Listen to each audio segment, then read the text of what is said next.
And good morning, everyone. This is episode 16 of the Morning Blitz Sport Talk. We are going to be live. We're going to be live every Monday morning at 10 a.m. moving forward. So let's get right into it. So let me go down the key highlights here. The NFL key injuries, roster moves, and preseason drama highlighted by Shilo Sanders' release. College football, week 0 drama, major week 1 matchups with betting odds. And then for golf, we have the Tommy Fleetwood wins FedEx Cup and Tour Championship. And tennis, U.S. Open begins with top seeds vying for the title. And then global sports, hockey, Asia Cup starts. Dominant women's rugby team. So let's go right into the roster cuts. Let me find them.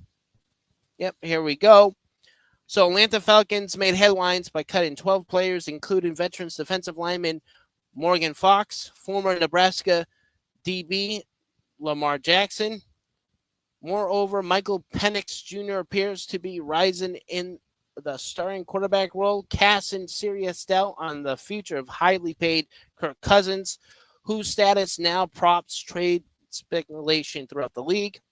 Vikings reshuffled their QB room.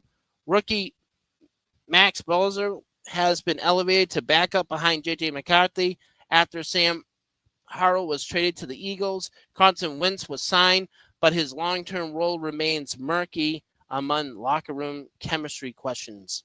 Baltimore Ravens continue their trend of undrafted free agents. Ruben Laundrie, Kenan Martin, DBs. Jay Higgins, the fourth interior linebacker, and offensive line prospect Corey Bullock are in strong position to lock down roster spots thanks to standout preseason performances for the Baltimore Ravens. New York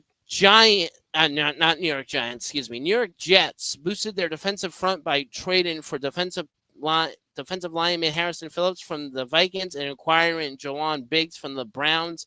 In return, they parted with multiple players and waived 6 others as they trimmed to a 53-man roster. Harrison Phillips was praised by head coach Aaron Glenn for his fit with the team's culture. Rookie wide receiver Jamal Pritchard also made his mark with a standout 41 punt return. All right. Ben DiNucci, a QB known for his perseverance, was released for the 7th time in his career, most recently by the Falcons. Despite the setback, he sparked widespread fan animation with a viral airport beer celebration embodying the resilience and humor in the face of adversity.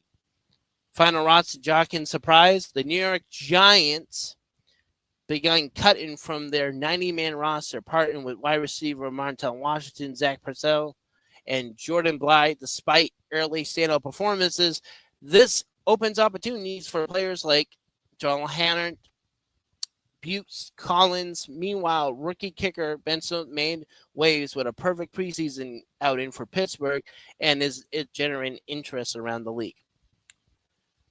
Quick summary. Nope. No, that's it for. I keep forgetting about the. Let's go with preseason highlights. Shilo Sanders had a tough outing in the Browns preseason finale, completing just 3 of 6 passes for 14 yards and taking 5 sacks. It's now looking like he may fall behind Joe Flacco, Kenny Pickett, and Dylan Gabriel on the depth chart, though the Browns GM hinted at possibly keeping all 4, which they are. They have reported they are keeping all 4 quarterbacks on the Browns roster. And Tyler Huntley was just recently released by the Cleveland Browns. Shakeups.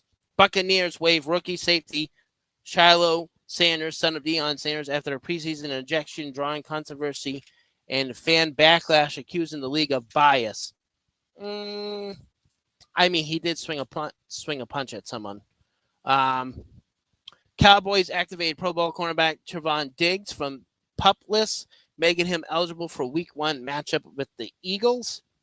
Raiders QB Aaron O'Connor is expected to miss 6 to 8 weeks due to a wrist fracture. Steelers first round Derek Henry is week to week with a knee injury. Jets make moves. We already talked about the defensive tackles and whatnot, so we already know. College football season kickoff drama. Week 0, Hawaii edge Stanford on a last-second field goal, capping the first batch of matchups. Big matchups away in week 1, Texas versus Ohio, Alabama versus Florida State, and LSU versus Clemson are the marquee games. Betting models are projected lean toward the under in the Texas OSU game and expect Alabama and LSU to cover their spreads. For the golf, Tommy Fleetwood wins the tour championship. Fleetwood celebrated in first PGA Tour win, clinching the FedEx Cup title with a solid performance in a hefty payday. So that's all for the. Oh wait, hold on. There's more. There's the tennis international sports section of this. I have notes here now. So the 2025 U.S. Open kicks off. The final Grand Slam of the year is underway at the Billie Jean King Center in New York, running from August 24th, which was yesterday, to September 7th. Heavyweight contenders on the men's side include Jarek Sinner, Carlos Efekaz, Novak Djokovic, and Jack Draper, while Coco Gauff and Madison Keys stand out for the women's draw. I cannot pronounce names, so don't ask me to try to pronounce them. I am horrible with these names. Other global highlights. Hockey Asia Cup 2025. The tournament starts August 29th in India, with Pakistan withdrawing due to security concerns. Most nation India opens against China. Rugby circling and more. Offers a sweeping sports preview. England's women's rugby is riding a 27-match win streak as they host the World Cup. Cycling kicks off in Italy and Jonas Vingegaard as a favorite, and then the storyline women's soccer, MotoGP, and canoe, spirit, and golf. That's it for your international updates. Let's go to the NFL 2025 season opener, and let's get into it. So, Thursday, September 4th, Dallas Cowboys at the Philadelphia Eagles, 8 p.m. on NBC. Then Friday, the next day, September 5th, in Brazil, is Kansas City versus the Chargers, 8 p.m. on YouTube with D. Destroyan as sideline reporting. If you don't know, he was the kicker in the UFL, became famous on YouTube for his field goal tricks and kicks. Now let's go to the Sunday, September 7th games, the 1 p.m. slots, a lot of teams. Tampa Bay Buccaneers at Falcons, Cincinnati Bengals at the Browns, Dolphins at Colts, Panthers at Jaguars, Raiders versus Pats, Cardinals versus Saints, Steelers versus the Jets, Giants versus the Commanders, Titans versus the Broncos, 49ers versus the Seahawks, Lions versus Packers, Texans versus the Rams, Ravens versus Buffalo, and then our Monday night game, Vikings versus Bears. So here are my prediction of each game, who's going to win, and why I think this is going to happen. So first and foremost, let's go to the Week 1 game, Philly over Dallas. That's the Thursday night game. Friday night game, I have Kansas City beating the Chargers. I really wanted to pick the Chargers, but right now I'm just going to play it safe and go Chiefs. Buccaneers over the Falcons, Bengals over the Browns, Dolphins over the Colts, and I'm putting the upset game because they're both kind of like, not the best teams, Jacksonville and the Panthers. I'm going to say Panthers over Jaguars, but not by much. Maybe a field goal, low-scoring game. Don't expect a barn burner. Okay. Raiders at Patriots. I'm going to go Patriots. I think Mike Vrabel's first game at home will be a big win for the Patriots. Cardinals at Saints with the Cardinals going over. I normally pick the Saints, but because I feel their offense is still a little jokey, I'm going to go with the Cardinals. I'm going to put the Steelers over the Jets, Commanders over the Giants, Broncos over the Titans, 49ers over the Seahawks, the Lions over the Packers, Texans over the Rams, Ravens over the Bills, and then the Monday night game, Vikings over the Bears. The Wolves for the Bears will continue, but I think it'll be a much closer game in terms of points. What does that mean right now? That means we have a very interesting week one. I think the Ravens are going to upset. I think the Ravens and the Bills will go down to the wire. All right, so let's go from each game. Let's just go from each one, and let's see where they go. And then we just go from there. And just build it from there. So first, Cowboys at Eagles. I said Eagles will win. I think Eagles will dominate. I think the Cowboys are going to show some good flashes, but won't be enough to derail Hurts in the Eagles. The tush push for the win. Chiefs and Chargers in Brazil. I say Chiefs because it's the safe bet. However, if I'm going to put an upset, the upset will be the Chargers over the Chiefs, but I don't think that's happening. Chiefs beat the Chargers by the skin of their teeth by field goal. Buccaneers will stomp a hole in the Falcons. I think Michael Penix will have a good performance, but it won't be enough to get the Falcons over the hump. Bengals are going to embarrass the Browns. However, my boy Joe Flacco's starting.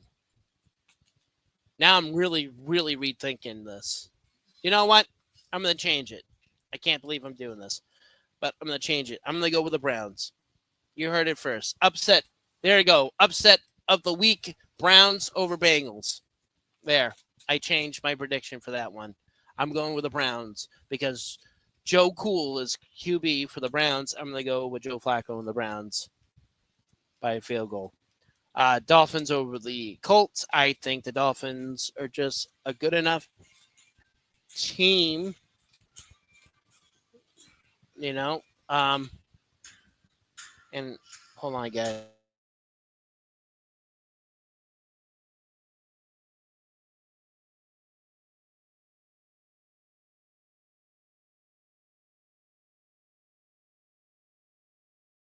I don't know who the fuck. Sorry about that, guys. So going back to what I was saying, and then I put the Panthers over the Jaguars because I don't think the Jaguars will have enough to beat them, but I think the Panthers will be improved enough to beat the Jaguars, which is not much. I think the Raiders and the Patriots are going to go down to the wire. It's going to be whoever makes less penalties, has the less mistakes, and more capitalizations off of those penalties. Cardinals over the Saints, no surprise there. Saints are not the same team they've been. They're absolute garbage, and it's a rebuilding situation for them. Steelers over the Jets. I'm not expecting anything from the Jets for week one. I'm expecting growing pains, first-time head coach versus a very capable head coach who has managed to have no losing seasons. Seal a squeak by. Watching the Commanders. Jaden Daniels will have a sophomore slump this season, but it won't be in week one. They take that against the Giants. Close game. Broncos are going to smoke the Titans. There's no ifs or buts about it. There's no reason to go into details about that. 49ers and the Seahawks will be a close game, but Sam Darnold is not going to be enough to stop the 49ers. Lions take on the Packers. Close game in Lambeau. It's going to be the Dan Campbell experiment for the first time ever without his two key coordinators. Let's see what the new coordinators can cook up. I do pick the Lions to beat the Packers in Lambeau. However, if they lose, I wouldn't be surprised. Texans over the Rams. Matthew Stafford is father time's catching up on him. I think the Texans are going to beat them up physically. The Sunday night games, Ravens versus the Bills, and I do have the Ravens upsetting the Bills in Buffalo.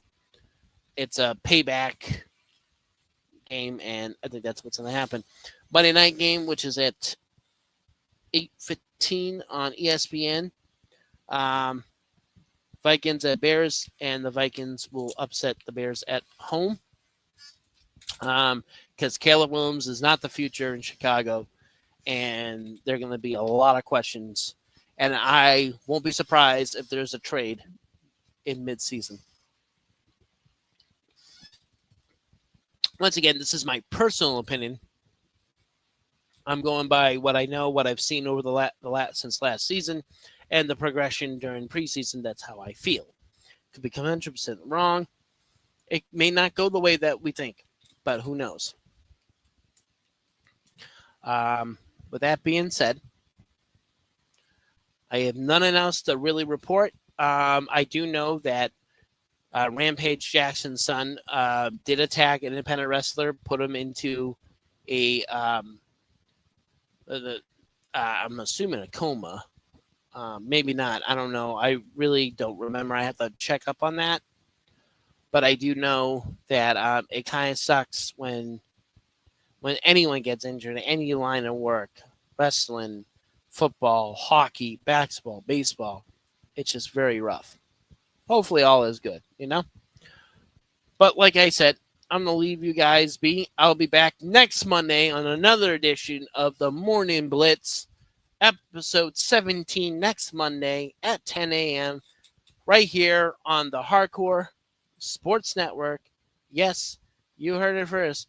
This is where you get all your awesome morning, okay? And you're watching us on the Hardcore Sports Network.